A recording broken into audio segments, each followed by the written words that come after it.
Oh, welcome back, everybody. It is time to start the winter build series. Starts getting nasty outside. Can't do anything else. Might as well build some cool stuff. So, my first project is going to be this Toyota Land Cruiser 40, the CC-02 chassis. And Tamiya really only has what I would classify as two real crawlers, the CR01 and the CC-02. They have the CC-01. It's more of a sport rally trail truck. You can make it crawl. I have made it crawl, but it is a lot of work, and it's still never going to perform like some of the others. But this one, on the other hand, this is a true crawler chassis setup, and I think it's going to do pretty decent. At least I'm looking forward to trying to make it do decent. We'll be starting off with the Section 2, because Section 1 is always just charging your batteries. And start getting some gears and stuff together. I'll get you moved in closer, and we'll do that up close so you can see what's going on. Oh, here we go. Starting with step 2. If you look on your gears, they'll be very hard to see, but they actually do have numbers on there that correspond with the numbers in the instructions. So that's the 45 tooth, and then the one in the back is the 26, and I found that there. I bought the Fast Eddie's bearing kit, so I'll be using those instead of the white hockey pucks. And to get started, I got my pins already setting down in some grease. I like to do that. That keeps them nice and handy for when I want to put them in place, and that grease just holds them in place. And I am using this heavy grease, the Z-Op, and this comes from Steve over at Shin RC. I've been using it for probably about 6 months now or so in my builds, and I'm pretty happy with it. It seems to be a pretty decent grease. And that will slide on there. Make sure you get your pin seated all the way down in there. You're going to need that. And then, let's see, what's our next step here? Looks like we will slide our next gear down on after we put our next pin in. We'll grab that out of there.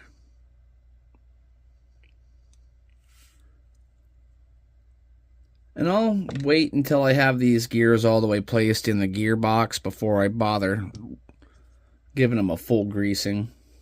Then our bearing goes on. Then it's E-clip time.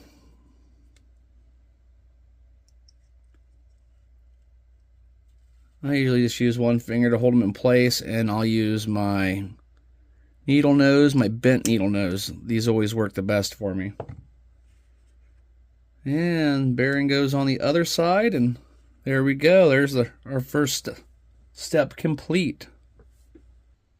Now, they do give you an option for low range gearing, and I went ahead and took the same piece we just did, and it swaps out the gears. So I swapped that out for that 20 tooth, and then I will take the 26 and put it over on this section here when we build this next section.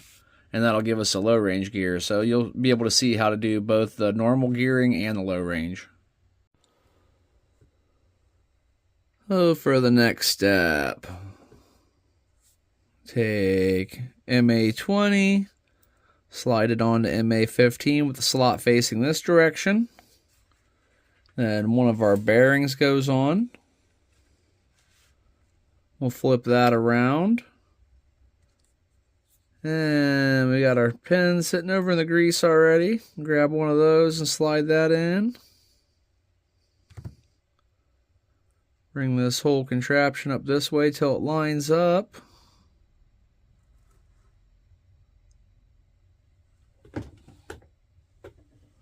I need to get the shorter pin, it looks like. They had 2 pins sitting there. I grabbed the wrong one. There we go. And then our bearing goes on. That step is complete. We'll set that over to the side with this one. And our next step, let's see, we're doing the low range gear, so we're using our 26 tooth. And it looks like it is time to play with E-clips again. We'll get one of those on there.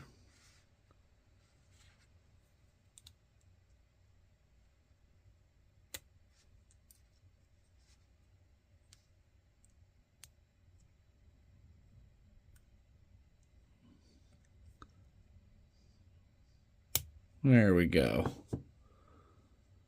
Always a little bit of a challenge, but not too bad. We got it on. Oh, it shows a bearing on this side.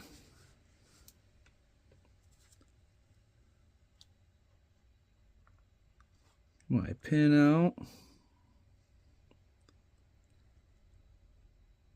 Looks like the pin's placed in the middle.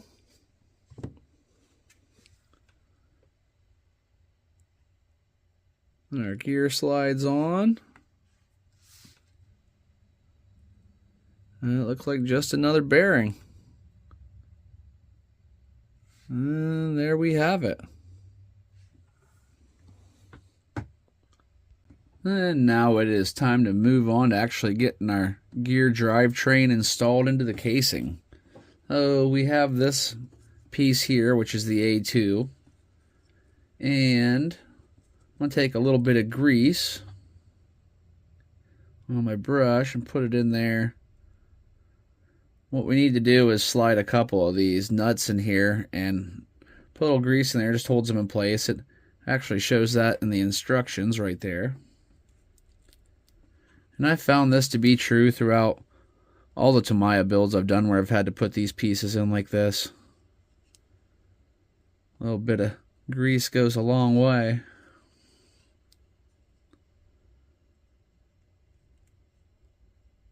We have those guys put in. I'm going to turn this one just a little bit and pull it back out and get it seated in there just a little bit different. There we go. I like that better. Now on this side, you have this little screw and washer.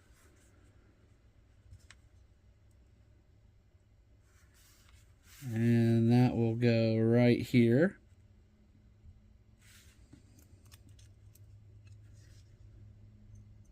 Hopefully on the second try.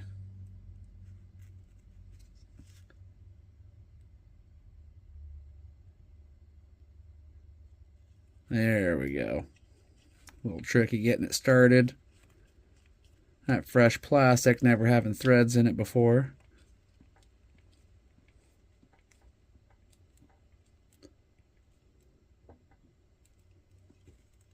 Alright, so now that we've got that done, we're going to set this off to the side.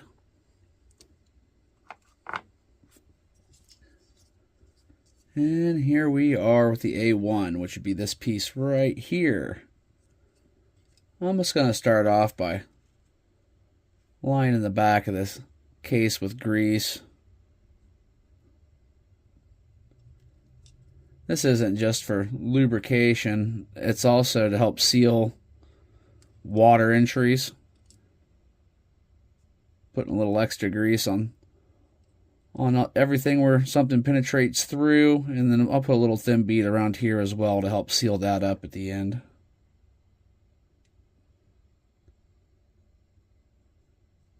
Well, there we go with that. Let's see. Got our main gear sets right there. This gear set should set through here. Fits nice. And then what do we have here? This guy should set down through here. Pull my center gear out. I think maybe I should have put that in after I put this one in. There we go.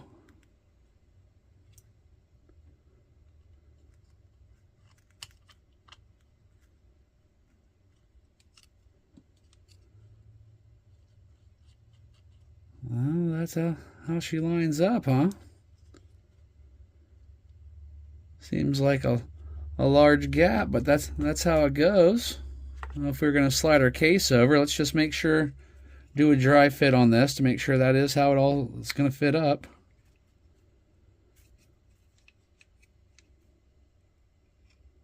Okay, I have seen the source of my issue here. That's what the dry fit was for. So this gear here has slipped away from its pin just a little bit.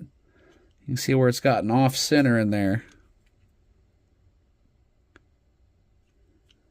Back on center, and hopefully it'll drop back down where it belongs. There we go. That's a nice flush fit. That's why I like to dry fit everything and test everything before I put the final screws in. There, that fits all nice and neat, clips together.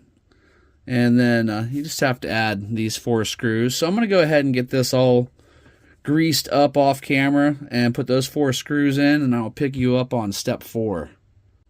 So moving on to step 4, we have our 83 tooth spur gear and our adapter. So that'll just slide through here. I'll flip that over and get these holes lined up.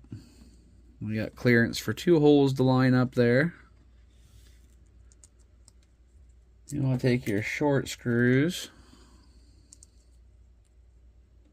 and get this one started.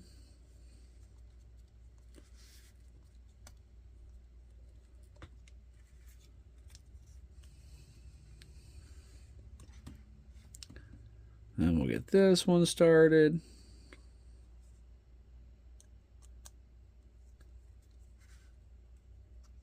Hopefully get that one started.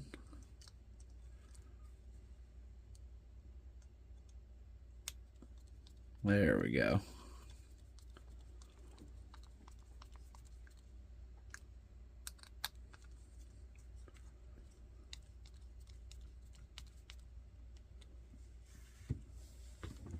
And let's see, after that, we are going to install it right here. And it looks like we slide a pin in right here, which I have one resting in oil, a little grease. Let me get that lined up maybe.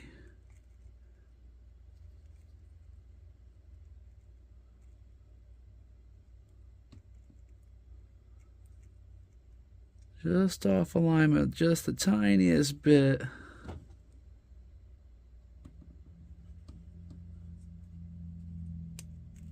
There we go.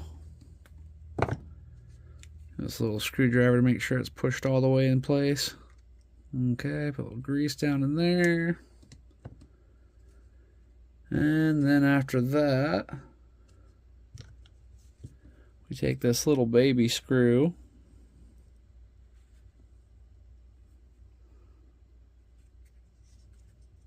and it will go right here to keep that pin from sliding out.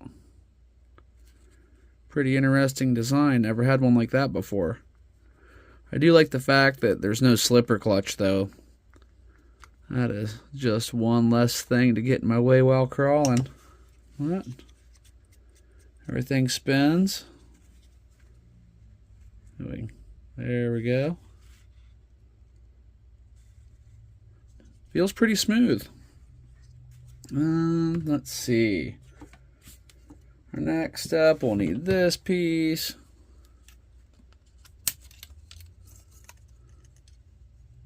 Here's your A3.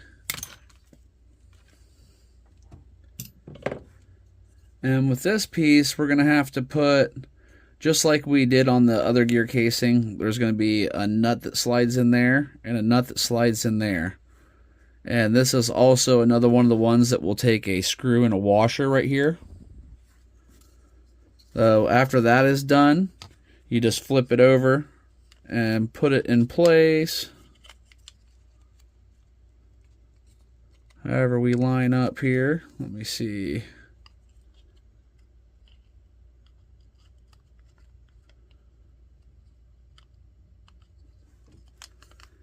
I think I'll be able just to look at the pieces and figure it out, but there we go. That lines up right in there.